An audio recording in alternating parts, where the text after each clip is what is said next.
You ask Tiger to solve. This deals with linear equations with one unknown.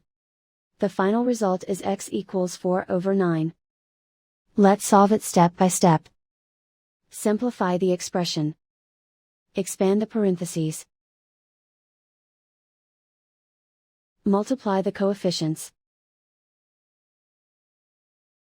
Simplify the arithmetic. Group all x terms on the left side of the equation. Subtract 3x from both sides. Group like terms.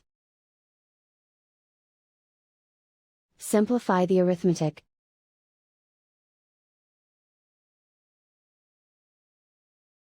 Group all constants on the right side of the equation. Subtract 4 from both sides. Simplify the arithmetic.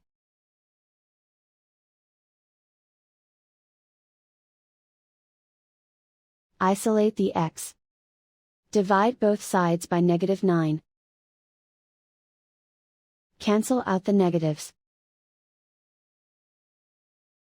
Simplify the fraction. Cancel out the negatives.